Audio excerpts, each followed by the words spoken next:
शिविर के शुभारंभ के लिए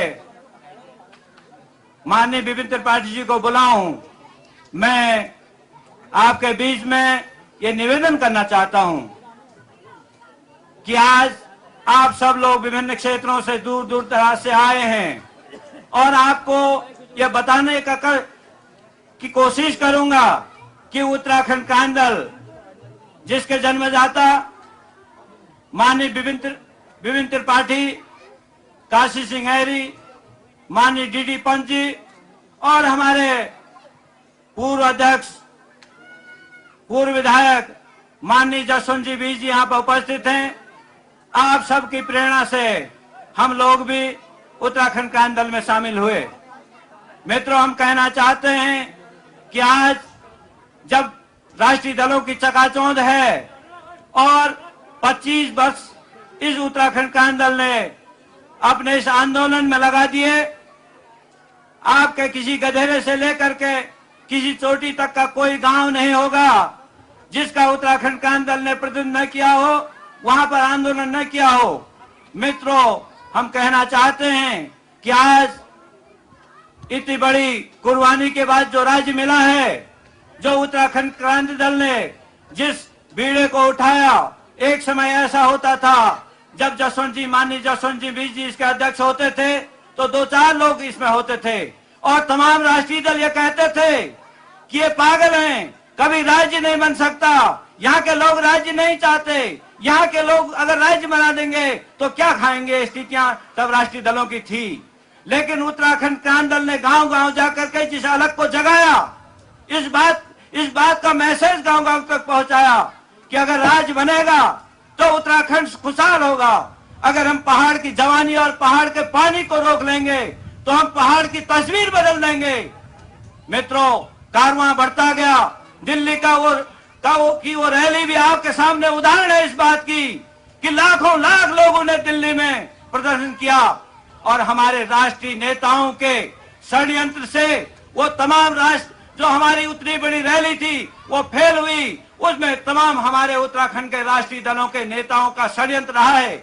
मित्रों, हम कहना चाहते हैं उसके बाद जो चुनाव हुआ, उसके बाद जो जनादेश कांग्रेस को मिला और उससे पहले जो केयर टेकर सरकार भाजपा की रही, उनको एक मौका मिला। जिन्होंने कभी आंदोलन नहीं किया, जिन्होंने कभी राज्य की बात नहीं की, उनको फकौट में फ्री फंड में अगर राज्य मिल गया, सत्ता मिल गई, तो आज जो हालत पूरे राज्य की है, आज जो बद से बदतर हो रही है राज्य की, विकास के नाम पर जो बंदरमाट हो रही है। मित्रों, हम कहना चाहते हैं कि जिन्होंने पीड़ा सही हो उनसे पूछिए कि राज्य का आंदोलन क्या रहा है। जिन्होंने देश की आजादी की लड़ाई लड़ी हो उनसे पूछिए देश की आजादी की कितनी बड़ी कुर्बानी लोगों ने दी है। जिन्होंने ऊपर ही ऊपर मलाई खाने का काम किया है, उनको न इस समाज की पीड़ा है न इस प्रदेश की पीड़ा है। मित्रों, हम कहना चाहते हैं कि 25 साल के अंतराल में उत्तराखंड क्रांति दल ने तमाम उतार चढ़ाव देखे हैं। हमारे तमाम मित्र इससे जुड़े हैं, कई लोग इसे गए हैं। हम कहना चाहते हैं कि जो अपने दल का नहीं हो सकता वो आपका भी नहीं हो सकता, वो किसी सत्ता का भी नहीं हो सकता, समाज का भी नहीं हो सकता है। जो दल छोड़कर जाने की बात करते हैं, हमारे तमाम मित्र आज भी हैं, हम उनका स्वागत करते हैं। हमारे पुराने साथी भी हैं। आप आइए, हम संगठित होकर इस आंदोलन को लड़ेंगे। आज जो राज्य की हालत है, आज राजधानी की मांग को लेकर के हमने उत्तराखंड क्रांति दल ने सन 1980 में ब्लूप्रिंट तैयार किया था। सारे उसमें वैज्ञानिकों से लेकर के, आपके भूगर्भवेताओं से लेकर के, यहाँ के जिलाधिकारी कमिश्नर से लेकर के आपके गैरसैंण की जमीन को चयन किया गया जिसमें 9 लाख रुपया खर्च हुआ। लेकिन आज की जो मौजूदा सरकार है उसमें बैठे हुए विधायकों की जो चमचमाती कारों का जो नशा है और वो जो 5 स्टार होटलों का नशा उनको नजर आ रहा है, उनको आपके पहाड़ के गांव से कोई लेना देना नहीं है। उनको देहरादून के ठाट बाट से लेना देना है। इसलिए मित्रों, हम कहना चाहते हैं कि गैरसैंण राजधानी उत्तराखंड का सबसे प्रथम मुद्दा है।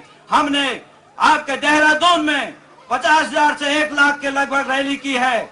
वहां पर इतने जन सैलाब को पहुंचा। हमने कहा कि अगर उत्तराखंड की राजधानी बनेगी तो गैरसैंण में बनेगी। हमने शिलान्यास किया 1980 में, आपके 82 में, आपके गैरसैंण में। हम कहना चाहते हैं कि उत्तराखंड क्रांति दल ने तमाम उन मुद्दों को, उन विचारों को दिया है कि गैरसैंण राजधानी कोई खेल नहीं है। हमने उस मुद्दे को ऐसे नहीं रखा है। हम कहना चाहते हैं इस मंच के माध्यम से, केवल उत्तराखंड क्रांति दल है जिसने कुमाऊं और गढ़वाल के लोगों को जोड़ने का प्रयास किया है, जिसने कहा कि हम भाई हैं, हम आपस में मिलकर रहेंगे, हम इस प्रदेश का विकास करेंगे।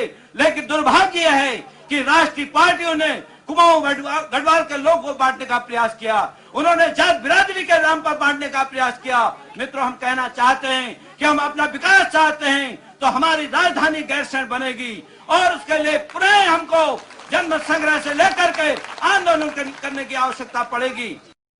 आज की इस गोष्ठी के सम्मानित अध्यक्ष जी, हमारे इस दल के संस्थापक, पूर्व विधायक और हमारे वयोवृद्ध बुजुर्ग सम्मानित जसवंत सिंह बिष्ट जी, हमारे दल में आज ही इस बृहद समारोह में शामिल हुए और पूरे उत्तराखंड की पीड़ा को संजोए हुए मेरे भाई सम्मानित श्री प्रेमवल्लभ बलोदी जी, उनके साथ दिल्ली से आए हुए हमारे कर्नल नौटियाल जी, खीमानंद बलोदी जी, हमारी बहन कल्पना चौहान जी, बहन बहुगुणा जी, कुंवर सिंह राणा जी, नारायण दत्त लखेड़ा जी, गोवर्धन सिंह नेगी जी, भूपाल सिंह जी, विशिष्ट अध्यक्ष उत्तराखंड समाज विनोद केवनी जी, रणजीत सिंह राणा जी, हमारे दल के केंद्रीय उपाध्यक्ष श्री KR सिंह जी एडवोकेट, हमारे महिला संगठन की उत्तराखंड की केंद्रीय अध्यक्षा बहन विजयाधानी जी, हमारे केंद्रीय मंत्री भाई नरेंद्र पाठक जी, हमारे नैनीताल जनपद की जिलाध्यक्ष महिला श्रीमती दीपा भंडारी जी, हमारी अल्मोड़ा जनपद की महिला अध्यक्ष बहन रावत जी, हमारे केंद्रीय युवा उत्तराखंड क्रांति दल के केंद्रीय अध्यक्ष जगदीश बुधानी जी, हमारे जिला पंचायत सदस्य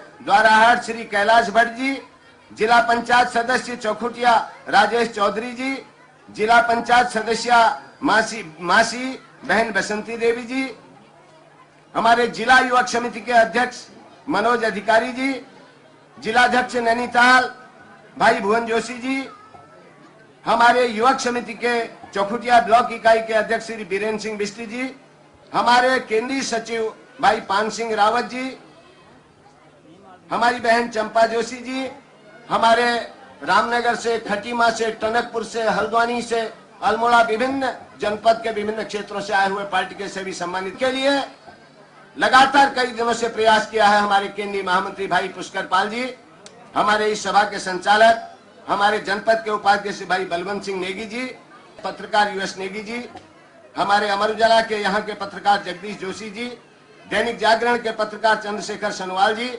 हमारे लिए ये बड़े सौभाग्य की बात है कि पहला चिंतन शिविर है राज्य बनने के 2 वर्ष बाद, और इस चिंतन शिविर की शुरुआत मां सरस्वती की वंदना के साथ साथ जिन लोकगीतों से हुई, वो लोकगीत भी आपके सामने इस चिंतन शिविर की सार्थकता को प्रदर्शित करते हैं। जिन सांस्कृतिक कार्यक्रमों के माध्यम से भी समाज में जो बुराइयां हैं, समाज में जो शोषण की प्रक्रिया है, किस तरीके से आज शराब पूरे गांव-गांव को खा रही है, किस तरीके से शराब आज पूरे उत्तराखंड को तबाही के कागार पर लाकर खड़ा कर रही है, किस तरीके से जंगलों के विनाश से आज पर्यावरण ही नहीं बल्कि उत्तराखंड का अस्तित्व खतरे में है, ये सारी चीजें अभी हमारे सांस्कृतिक टीम के हमारे सम्मानित साथियों ने जो दिल्ली से आए हैं, उन्होंने आपके बीच में अपनी बात जो है सांस्कृतिक कार्यक्रमों के माध्यम से रखी। मैं स्वागत करता हूं श्री प्रेमवल्लभ बलोदी जी का, जिन्होंने उत्तराखंड क्रांति दल की आज इस विशाल जनसमूह के सामने सदस्यता ली है। मैं स्वागत करता हूं उनके साथ आए हुए उन तमाम मित्रों का, जिन्होंने देर से ही सही इस बात को स्वीकार किया है कि अगर उत्तराखंड का भविष्य बनना है तो उत्तराखंड की जनता ही बना सकती है उत्तराखंड को। अभी पिछले दिनों दिल्ली में चुनाव हुए और लगातार होते रहे हैं। जब से देश की आजादी के बाद जो पहला चुनाव हुआ, दिल्ली में भी हमारे पर्वतीय भाइयों की बहुत बड़ी संख्या है, कुछ लोग कहते हैं 22 लाख हैं, कुछ लोग कहते हैं 18 लाख हैं, कुछ लोग कहते हैं 25 लाख हैं। लेकिन वो शक्ति जितनी बड़ी संख्या पहाड़ के लोगों की दिल्ली में है, चाहे वो प्रशासन का क्षेत्र हो, चाहे वो शिक्षा का क्षेत्र हो, चाहे वो राजनीति का क्षेत्र हो, कोई ऐसा क्षेत्र नहीं है हिंदुस्तान का जिसमें उत्तराखंडी न हो और उत्तराखंडी की अपनी ईमानदारी की, अपनी मेहनत की, अपनी साफगोई की पहचान न हो। लेकिन दुर्भाग्य भी हमारे साथ हमेशा बना रहता है। एक कहावत है कि अगर एक जार में केकड़ों को रख दो तो केकड़े के ऊपर ढक्कन लगाने की जरूरत नहीं है, एक केकड़े की टांग दूसरा केकड़ा खुद खींच लेता है। ठीक वही हालत पर्वतीय समाज की भी है। वो कभी संगठित नहीं हो पाया, इतिहास इस बात का साक्षी है। और जब भी कुछ लोग आगे बढ़ना चाहते हैं, दूसरा उसको पीछे खींचने की कोशिश करता है। दिल्ली के चुनाव के बारे में भी मेरी हमेशा ये राय रही है, उत्तराखंड क्रांति दल एक क्षेत्रीय दल है। 1979 में डॉक्टर डी.डी. पंत के नेतृत्व में इस दल का गठन हुआ और श्रद्धेय उत्तराखंड के गांधी, पर्वती गांधी बड़ुन जी के संरक्षण में और उनके मार्गदर्शन में यह दल आगे बढ़ा। 22 साल तक हमने राज्य की लड़ाई लड़ी और 1994 क्या है, वो ऐतिहासिक आंदोलन भी है जिसमें हिंदुस्तान का कोई हिस्सा ऐसा नहीं था जो इस राज्य आंदोलन से प्रभावित नहीं हुआ हो। चाहे वो बंबई का पर्वतीय समाज हो, चाहे वो गुजरात का पर्वतीय समाज हो, चाहे वो दिल्ली का पर्वतीय समाज हो, जहां जहां भी पर्वतीय निवास करता है, सारा भारत आंदोलित हुआ, पर्वतीय समाज आंदोलित हुआ। और 1994 का वो ऐतिहासिक राज्य आंदोलन भी सबके सामने है, जिसने पहली बार हिंदुस्तान की जनता को यह बताया, जिसने राष्ट्रीय दलों को यह अवगत कराया कि किराए की लाखों भीड़ इकट्ठा करके भले ही थोड़ी देर के लिए लोग राजनेता बनने का नाटक करते हो, लेकिन पहाड़ से जिस तरीके से गंगा और यमुना निकल करके सारे देश को नया जीवन देती हैं, उसी तरीके से 1994 2 अक्टूबर का वो जन सैलाब, वो जनता की गंगा जो दिल्ली की सड़कों पर जो है सैलाब के रूप में निकली थी, ये दीगर बात है कि वो आंदोलन किन कारणों से असफल हुआ। मैंने पहले ही कहा कि हमारे लोगों की सोच बहुत छोटी है। हमारे यहाँ पहाड़ी में कोनी खुटामणी से ऊंचानी। और पहली बार भारत के इतिहास में उत्तराखंड के लोगों का बलिदान भी, जब भी उत्तराखंड का सही इतिहास लिखा जाएगा, स्वर्णाक्षरों में लिखा जाएगा। 1962 की भारत चीन की लड़ाई रही हो, 1965 का भारत पाकिस्तान का युद्ध हो, 1971 का भारत बांग्लादेश का युद्ध हो, या मौजूदा कारगिल ऑपरेशन हो, सबसे ज्यादा जवान कटा है उत्तराखंड की धरती का कटा है। सबसे ज्यादा मां की गोद सुनी हुई है, बहन की मांग का सिंदूर पूछा है, तो उत्तराखंड की मां की गोद सुनी हुई है, बहन की मांग का सिंदूर पूछा है। आज भी सियाचिन में 18,000 की ऊंचाई पर, आज भी कश्मीर के बॉर्डर में सर्वाधिक ऊंचाई पर 15 से 20 फुट बर्फ में अगर कोई जवान देश की सीमा के लिए बंदूक ताने खड़ा है, तो वो कुमाऊं रेजिमेंट का बेटा है, गढ़वाल रेजिमेंट का बेटा है, उत्तराखंड की धरती का बेटा है। तो जिस कौम ने इस देश को सब कुछ दिया, जिस कौम ने इस देश के लिए हमेशा त्याग ही त्याग किया, वो कौम अगर अपने घर में पराई होगी और वो कौम अगर जागृत नहीं होगी, अगर वो कौम छोटे छोटे झगड़ों में लिपट करके अपने आने वाली पीढ़ी के भविष्य के बारे में नहीं सोचेगी, तो उस कौम को कोई नहीं बचा सकता, ब्रह्मा विष्णु महेश भी आके नहीं बचा सकते। 1994 के आंदोलन की याद दिलाना चाहूंगा, वो ऐतिहासिक आंदोलन 1994 का, जिसमें पहली बार 42 लोगों ने अपनी शहादतें दी, जिसमें पहली बार देश के इतिहास में हमारी 2 बहनें हंसा धनई और बेलमती चौहान भी शहीद हुई। ये त्याग और ये बलिदान के बाद ये राज्य मिला, ये किसी की कृपा से नहीं मिला, ये राष्ट्रीय दलों की कृपा से या किसी की भीख से नहीं मिला। इसके लिए पहाड़ के बेटों ने कुर्बानी दी है, अपना लहू दिया है, अपना बलिदान दिया है। और जब राज्य बना तो हमें यह उम्मीद थी कि ये राज्य यहाँ की जनता का राज्य होगा, ये राज्य यहाँ के मजलूमों का राज्य होगा, ये राज्य यहाँ के गरीबों का राज्य होगा, ये राज्य यहाँ के दलितों का, कमजोर तबकों का राज्य होगा। पहाड़ का पानी और पहाड़ की जवानी पहाड़ के काम आएगी, एक नए सवेरे की हम शुरुआत करेंगे, ये हमारी परिकल्पना थी। लेकिन जिस दिन राज्य की घोषणा हुई, उससे पहले भी आपको मालूम है, जब उत्तर प्रदेश से राज्य का विधेयक पारित होकर केंद्र सरकार को गया, उसमें 26 संशोधन कर दिए गए। और उसके बाद जब केंद्र ने उसको पारित किया, उसमें 29 संशोधन हुए। हमारा पानी 2 बोल्ड बने, गंगा बोल्ड बना और यमुना बोल्ड बना। गंगा बोल्ड में 3 स्टेटें हैं और यमुना बोल्ड में 6 स्टेटें हैं। उनकी राय के बगैर आप अपने गंगा के जल का उपयोग नहीं कर सकते। यमुना के जल का उपयोग नहीं कर सकते। आज भी अपने जमीन का कानून बनाने का अधिकार हमको नहीं है। वो सारे संशोधन किए गए। ये पहला राज्य है जिसके साथ ये अन्याय किया गया कि वो अपना कानून नहीं बना सकता। तराई के रिफ्यूजियों को खुश करने के लिए, जो रिफ्यूजी 1947 में जब देश का बंटवारा हुआ, हिंदुस्तान में किसी ने रिफ्यूजियों को जगह नहीं दी। उत्तराखंड के लोग थे जिन्होंने पूर्वी पाकिस्तान से आने वाले और पश्चिमी पाकिस्तान से आने वाले लोगों को उत्तराखंड की तराई में जगह दी। कहा तुम्हारी रगों में भी हमारा ही खून बहता है, आओ तराई में बसो। वो भिखारी की तरह आए, सब कुछ लुटा के आए, और जब उत्तराखंड में आए, लाखों के करोड़ों के मालिक बने, बड़े बड़े फार्मों के मालिक बने, तो उन्होंने कहा कि हमारी संस्कृति पहाड़ियों से नहीं मिलती, हम तो तलवार चला देंगे। उनके हितों की सुरक्षा के लिए दिल्ली की सत्ता में बैठे लोगों ने राज्य के तमाम हितों के साथ कुठाराघात किया। और आज स्थिति यह है कि जब राज्य बना है, 2 साल हो गए हैं, 1.5 साल एक केयरटेकर सरकार रही और 2 साल ये हमारे कांग्रेस की चुनी हुई सरकार पंडित नरेंद्र तिवारी की सरकार सत्ता में है। और इन 2 सालों में सारे उत्तराखंड की जनता का मोह भंग हो गया। एक भी उद्योग, हमारी आज तक कोई कृषि नीति नहीं है, हमारी शिक्षा नीति नहीं है, हमारी रोजगार नीति नहीं है, हमारी उद्योग नीति नहीं है, हमारी पर्यटन नीति नहीं है। जब नीतियां नहीं है तो आपने कितने खड़ंजे बनाए, कितने रोडों का शिलान्यास किया, ये मायने नहीं रखता। किसी भी सरकार की पहचान उसकी नीतियों से होती है। और पूरे उत्तराखंड में आक्रोश है। आक्रोश इस बात को लेकर के है कि हमने विधानसभा में कई बार इस बात को रखा, ये ठीक है पहाड़ में पर्यावरण की सुरक्षा करनी है, पेड़ बचाने हैं, लेकिन पहाड़ में अगर बड़े उद्योग नहीं लग सकते तो कुटीर उद्योगों का जाल फैलना चाहिए। पहाड़ के लोगों को रोजगार मिलना चाहिए। आज रोजगार की स्थिति बहुत खराब है। जो पर्यटन है उसको विकसित किया जाना चाहिए। यहाँ पर बद्रीनाथ है, केदारनाथ है, गंगोत्री, यमुनोत्री, आपका जो है बागेश्वर, जागेश्वर जैसे तीर्थ धाम है। यहाँ पर धार्मिक पर्यटन विकसित हो सकता है, यहाँ पर आध्यात्मिक पर्यटन विकसित हो सकता है, यहाँ पर नैसर्गिक पर्यटन विकसित हो सकता है। लेकिन सरकार, जब उसकी कोई इच्छा शक्ति हो, जब सरकारों को इस बात की पीड़ा हो, दर्द हो कि वास्तव में इस कौम के लिए, इस समाज के लिए हमें कुछ करना चाहिए। फर्क इतना ही हुआ, उत्तर प्रदेश का एक छोटा टुकड़ा अलग हो गया। आज पहाड़ का आदमी अपने घर में पराया है। ये स्थितियां हैं, इसलिए आज इस गोष्ठी की सार्थकता है। ये गोष्ठी इसलिए रखी गई है, ये चिंतन शिविर इसलिए है कि उत्तराखंडियों जागो, पहाड़ के लोगों जागो, पहाड़ वासियों जागो। अगर नहीं जागे तो इतिहास कभी आने वाली पीढ़ियां आपको और हमको क्षमा नहीं करेंगी। यह आज की इस गोष्ठी का मुद्दा है, यह आज की इस गोष्ठी का मकसद है। 22 सालों तक हमारे लोगों ने न खा करके, न पी करके, भूखे रहकर, नंगे रहकर, सड़कों पर रहकर आंदोलन किया। और पूरे उत्तराखंड की जनता के सहयोग से, चाहे हमारे दिल्ली के भाई हो, चाहे हमारे बॉम्बे के भाई हो, चाहे हिंदुस्तान के किसी भी महानगर के हमारा पर्वतीय समाज हो, सबका सहयोग रहा, राज्य बना। लेकिन इस राज्य में आज भी किसी भी क्षेत्र में देख लीजिए उत्तराखंडी का क्या भविष्य है। अभी हमारी उद्योग नीति बन रही है। पिछले दिनों 8 दिन के लिए हाउस चला और हमने कहा सरकार से कि आपकी ये उद्योग नीति व्यावहारिक नहीं है, हम इस उद्योग नीति का बहिष्कार करते हैं।